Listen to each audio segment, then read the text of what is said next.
This is Dana. Welcome back to my channel.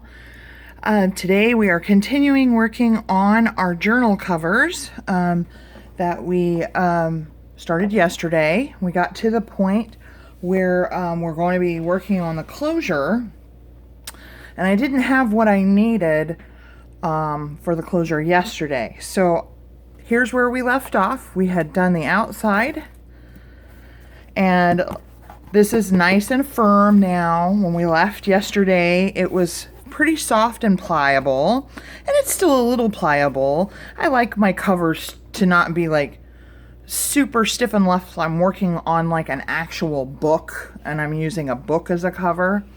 I like it to be able to kind of bend around the papers that we're going to put inside, but not be so soft that you can't use it as a surface to write on.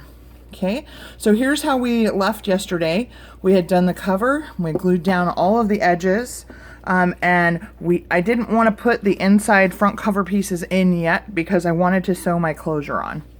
So let me show you what we're going to work on for the closure. I've already put it on the single signature journal, and here's what we're going to use D-rings for our closure today. And I just love this idea, okay, because the one thing I love about it is it keeps it secure. And I just added some pages. I put the signature together for the journal. It looks pretty flat now, but there's absolutely no ephemera in here. This is just the paper.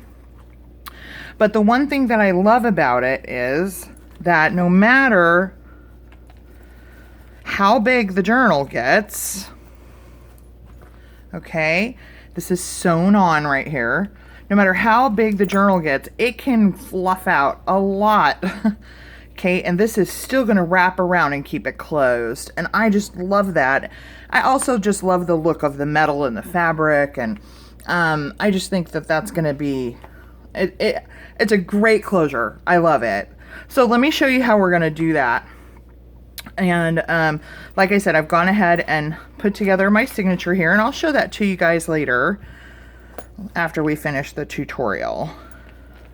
Okay, so the way this closes is you just slip it in through both rings, and then you open the rings up, and then you slip it back through that outer ring, and you just pull, and it cinches it closed. If you remember back in the day when I was younger, we had belts that worked like this. I don't know if they use those anymore, but okay. So let me show you how I did this. So what you're going to need is you're going to need 2 D-rings, okay? I got these at Hobby Lobby yesterday. They were $2.99 for 6 of them. These are 1-inch D-rings, okay? I find this a really good size. And they also had them in 3 different finishes. I got 3 different finishes. They had the silver here, they had the gold, and they have like a nickel, a dark nickel kind of color. So that's gonna work well, like if you need black. Okay. And then the ribbon I've chosen to use, I picked this also up at Hobby Lobby yesterday, and I just loved it, and I thought that it went really well with the look we have going with the denims and stuff. So, and this is 7/8 inch ribbon. Now it is wire edged, but we're going to take that out because we don't need that wire edge. Okay, so the first thing I'm going to do is I'm going to kind of measure how much ribbon I need. And what I'm going to do is I'm going to fold the end over because we're going to need a little bit of ribbon to actually sew our D-rings on. So I'm going to fold that over just a little because I want to count that length. And then my D-rings are going to go right about here on the cover. So I'm going to hold that there, and then I'm going to wrap the ribbon around. Just trying to get a rough idea of how much we're going to need. So it's going to close right about here with the journal. I'm going to put the journal kind of open. So it's going to close right about here. And then we're going to need extra on there. So I'm going to leave about, probably this much extra. And I'm going to snip that right here. Now we can put the ribbon away. So that's about how much we're gonna use. I'm gonna set the journal aside, and what we're gonna do is we're gonna slip both D-rings. Actually, you know what we're gonna do first is we're gonna take the wire out. Okay, so on a wire ribbon, see if you can see that, the wire poking out. So all you do is kind of cinch it up to where you can catch the wire coming out. You see that? And you're gonna grab hold of that wire. Sorry guys, my fingers, because of my psoriatic arthritis, the morning times are not the best for me. So I'm gonna grab my pliers. Hang on just one second.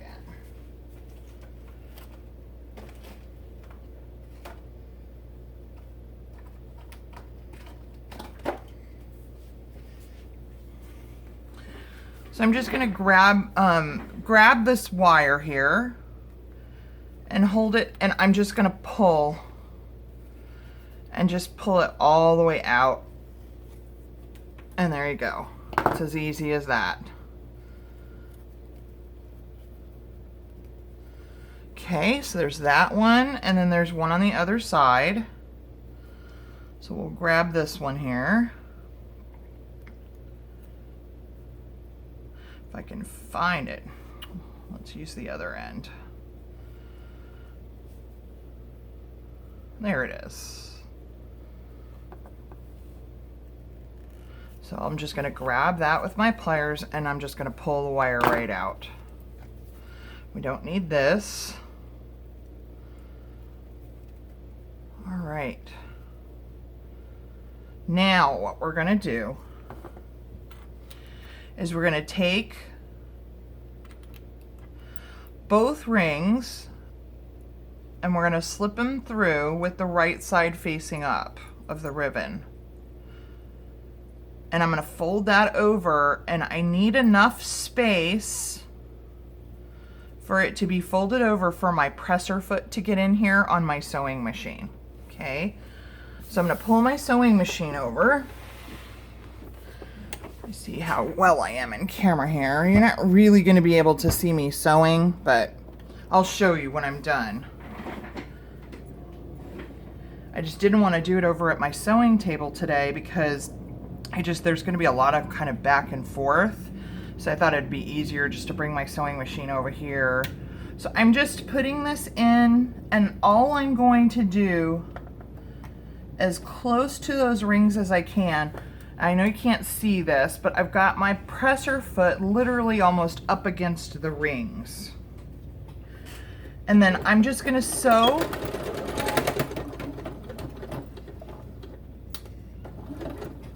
all the way down, just securing those in place.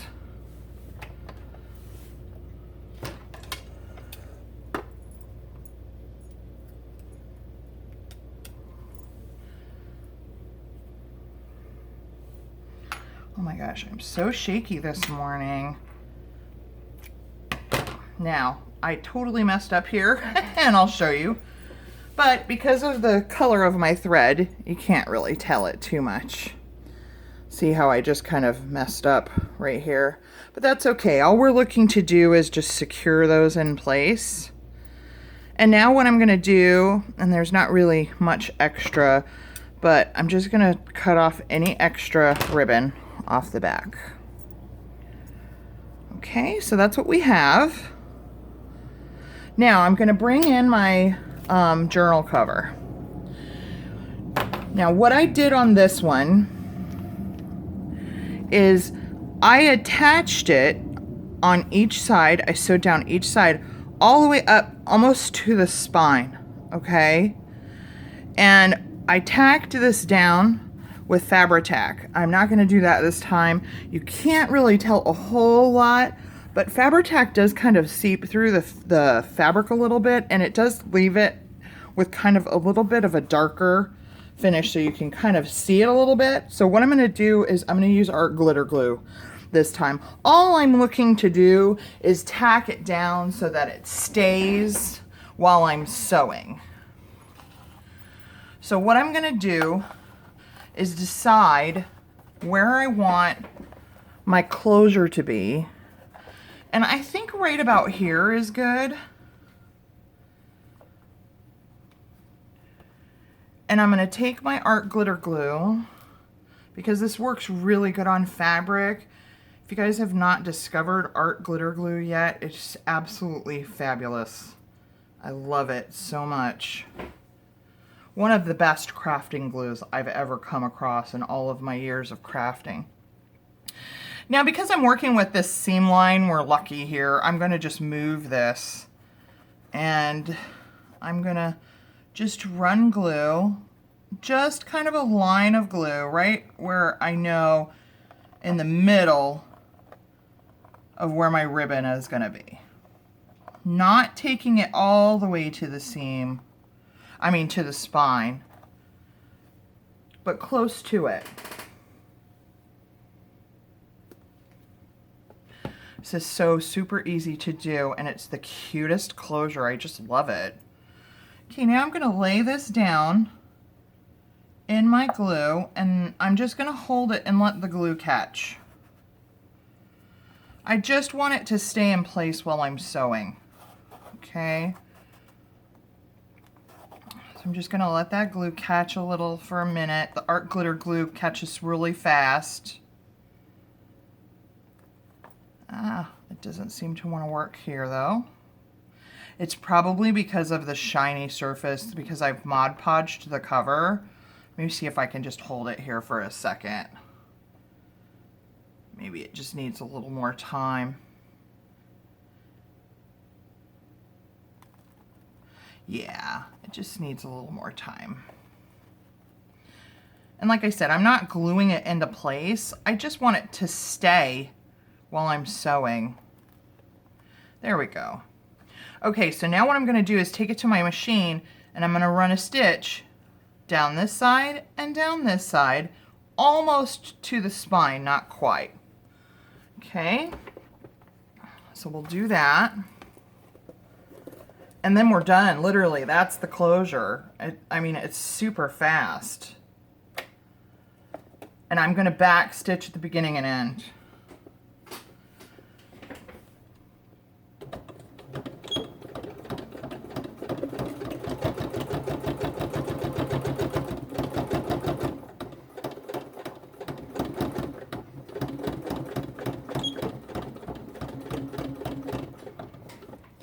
Okay, that's one side.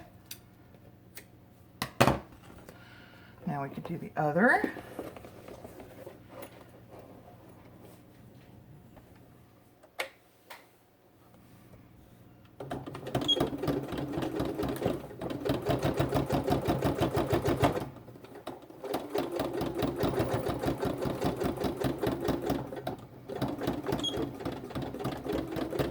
All right.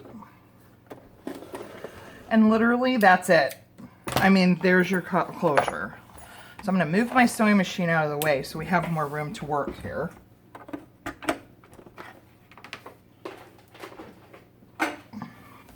There we go. Let me snip my threads.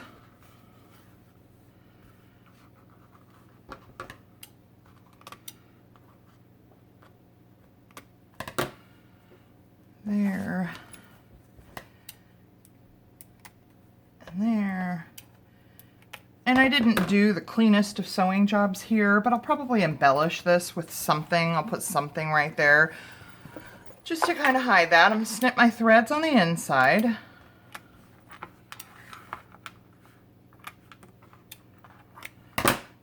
And I had a different color bobbin. You can see that I had brown thread in my bobbin because I didn't feel like having to thread a new bobbin either, as well as new thread, because I was using a different color last night, but that's okay.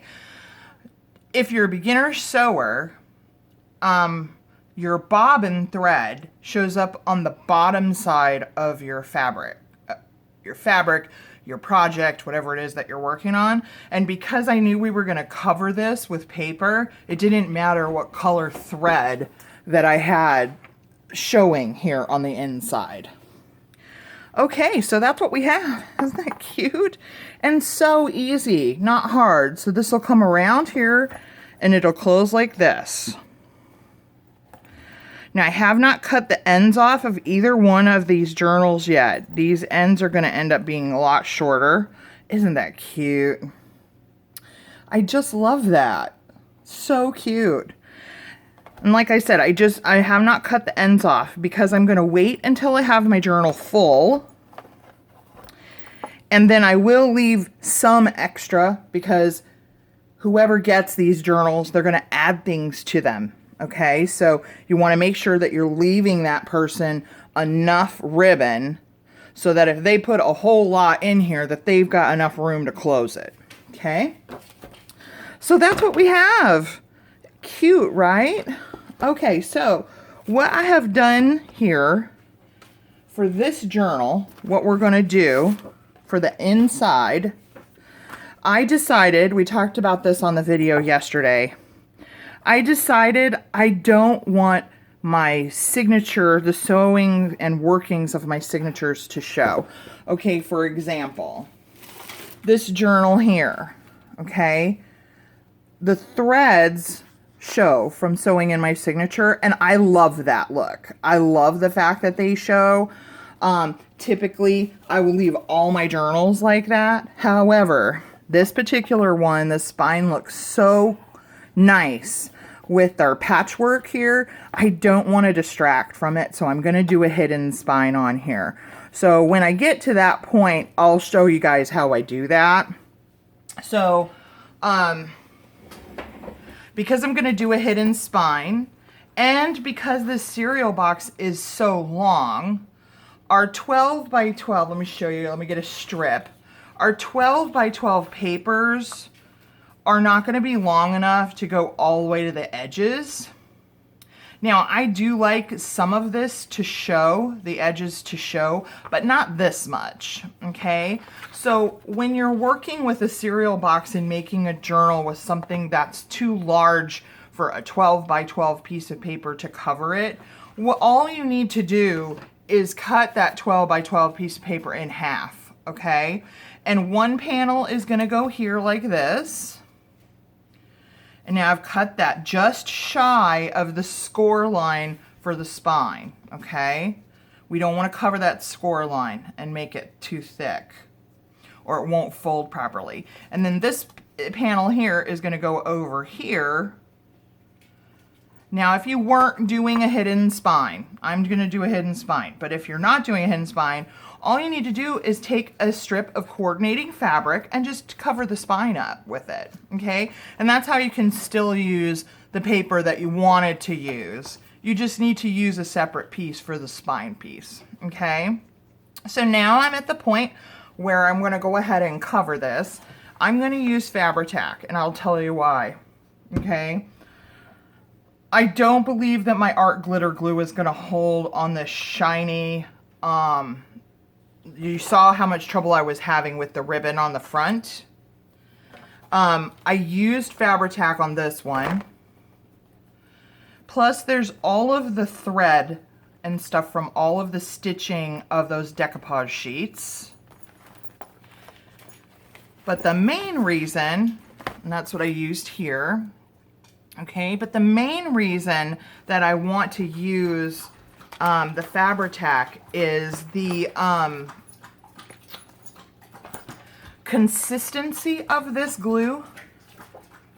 It is not as thick as this, okay? So when I put this on, and it comes out in a thicker line. So when I put it on the back of my paper, I get a thicker line of glue. It grabs really fast.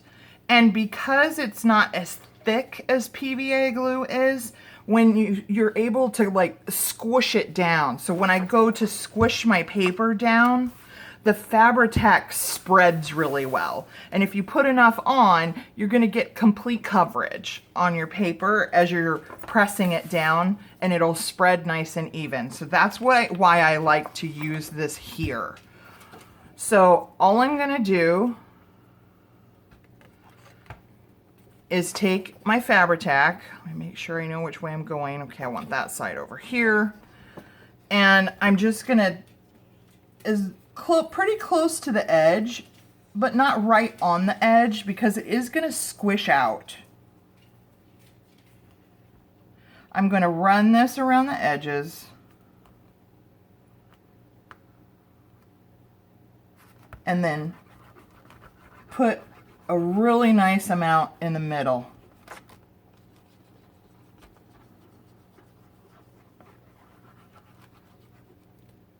Okay. And now I'm just going to lay this in. Get it turned the right way here. And I want about 1/8 of an inch all the way around, and I want to clear my score line for my spine. We do not want to obstruct our journal from folding on the spine. So I'm just going to start smoothing this out until I can feel the glue grab, especially around the edges. So I want to spread that, press and spread that glue around. Okay, and if I didn't quite get it all on the edges and I see some of my edge popping up, it's not a big deal because I'm going to sew around this with a zigzag stitch once it's dry. So you can see that I did that here on this one. Once I got my, this was dry, I went ahead and sewed a zigzag around so that number one, it's decorative. Number two, it'll keep those edges down in case you didn't get enough glue on them. And then it also gives the cover yet another added something. These are all a straight stitch, my wonky stitching, and then it gives that nice zigzag as kind of a border to set it off. Okay? All right, so if the edge pops up a little, I'm not too worried about it because I'm going to zigzag over it. Okay, that's one side, and you can see I've cleared that score line, so it's going to fold nice. I haven't obstructed it at all. Okay, and now let's do the other side. So I'm just going to do the same thing around the edges and then in the middle.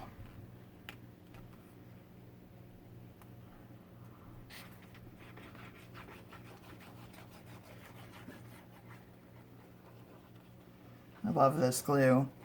I definitely use it for more than just fabric. It's really good glue. Okay.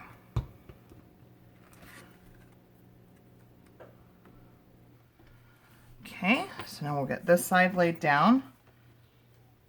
Again, not obstructing our score line. About 1/8 of an inch all the way around, nice and straight. And then we're just going to press and kind of squish that glue down and around so it moves and covers the whole thing.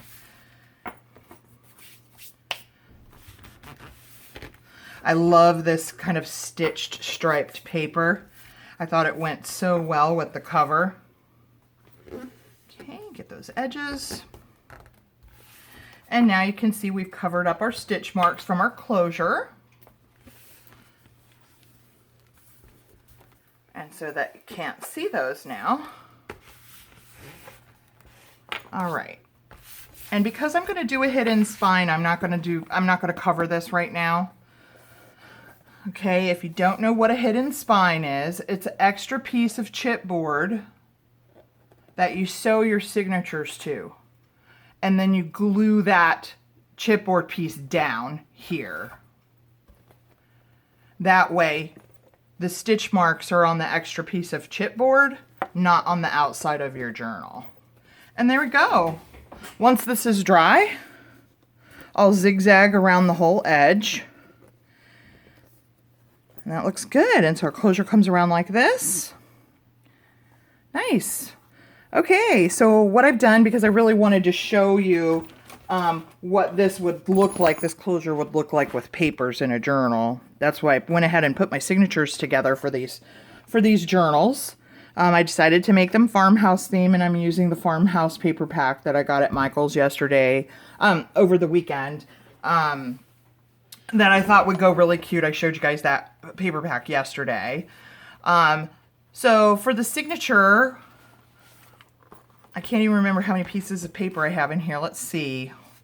1, 2, 3, 4, 5, 6, 7, 8, 9, 10, 11, 12, 13, 14, 15.